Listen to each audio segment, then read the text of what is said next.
मेरा चेहरा देखती थी, उसके बाद खाना खाया करती थी तुम, याद है तुम्हें? हाँ, फिर भी तुम मेरी मोहब्बत को पहचान नहीं पाए फाहद, और परी को ले आए इस घर में। वैसे परी में क्या खूबी थी जो मुझ में नहीं?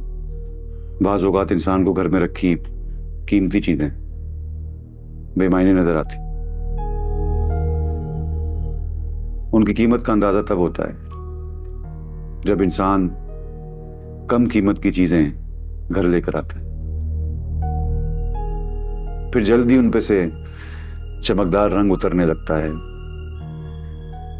और अंदर से काला भयानक रंग निकलकर सामने आ जाता है। तो फिर समझ में आता है कि सस्ती चीज की चमक से कितना बड़ा धोखा खा लिया। फिर इंसान घर में रखी असली चीजों और कीमती चीजों की तरफ मुतवज्जह होता है और उसे अंदाजा होता है कि वो कितनी कीमती और कितनी प्योर है। फिर तो ऐसा इंसान सजा का मुस्तहिक है ना, जिसे पेश कीमत चीजों और कम कीमत चीजों में फर्क ही नजर नहीं आता। सजा तो मिल चुकी है पारो। परी का असल रंग बहुत ही भयानक था। मैं उसके मासूम चेहरे और उसकी मासूम बातों से धोखा खा गया। एनीवेज, मुझे माफ कर दो। तुम्हें कितनी तकलीफ होती होगी मुझे परी के साथ देखते हुए। तकलीफ तो बहुत छोटा अल्फाज है फाहद। मैं उस मछली की तरह तड़पती थी जिसे पानी से निकालकर गरम रेत में फेंक दिया जाए। मैं तुमसे दोबारा सॉरी करता हूं। अब इन पुरानी बातों को भयानक ख्वाब समझ के भूल जाओ और इस आज के पल को एंजॉय करो कि हम दोनों एक साथ जिंदगी गुजार। यही सबसे बड़ी खुशी की बात है।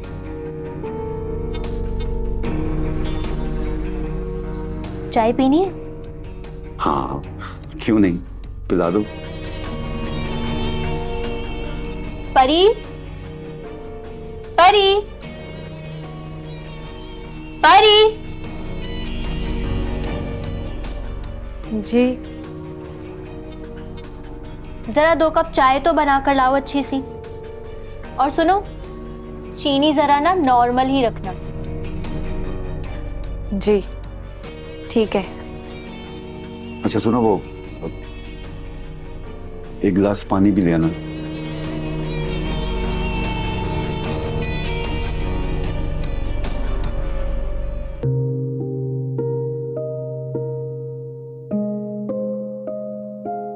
अरे आदाब अर्ज करता हूं आपके खिदमत में। ये मेरी जानिब से आपके खूबसूरत हाथों के मेरी जिंदगी का पहला तोहफा। शुक्रिया। अरे मैं तो पहली नजर में आपको दिल दे बैठा। मुझे भी शक था कि आप मुझे पसंद करते हैं, इसीलिए तो बहाने बहाने से मेरे घर आ जाते थे। अरे बस यही तो कमजोरी है मेरी। जो चीज पसंद आ जाए ना, फिर मैं उसको छोड़ता नहीं हूं। मेरी खुशनसीबी है कि आप मेरी जिंदगी में आए।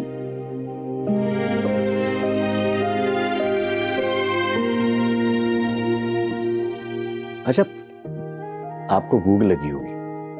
ये काम करते हैं कि मैं खाना लगाता हूं, पहले खाना खा लेते हैं, उसके बाद खूब बातें करेंगे। आप क्यों खाना लगाएंगी, मैं लगाती हूँ। अरे इस उरूसी जोड़े में खूबसूरत दुल्हन से कौन कमबख्त काम करवाएगा, खाने लगवाएगा।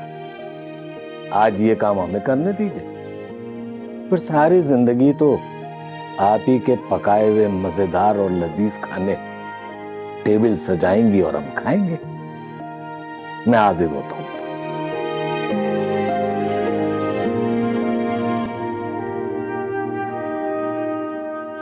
अब्बा, बब्बो खाला ने ना हमारे घर पर धरना दे दिया है। और पता है वो क्या बोल रही हैं? कह रही हैं जब तक पारो नाजो से माफी नहीं मांग लेती मैं इस घर से जाने वाली नहीं हूं, और नाजो को भी अपने साथ ही लेकर जाऊंगी। हाँ भाई, ये तो बड़ी अच्छी बात है। तुम एक काम करो, परी को उनके सामने खूब जलील करो, जरा उन्हें भी तो पता चले कि परी की यहाँ क्या औकात है। और पता है बेटा, अब्बा बात ज्यादा बढ़ गई ना तो वो बुढ़िया तो वैसे ही काटने को पड़ती है। अच्छा भाई, अगर ये बात है ना तो तुम एक काम करो कि फार्मूला नंबर 101 अप्लाई करो। कैसा फार्मूला अब्बा? भाई बड़ा आसान काम है भाई। पहले चोरी का इल्जाम लगाओ, फिर खूब जलील करके उसको घर से निकाल दो। देखो बेटा, कुछ लोग ना इस जमीन पे पैदा ही जलील होने के लिए हुए हैं, और मुझे लगता है ये उनमें से एक है। अरे क्या कमाल की बात कर दी अब्बा आपने।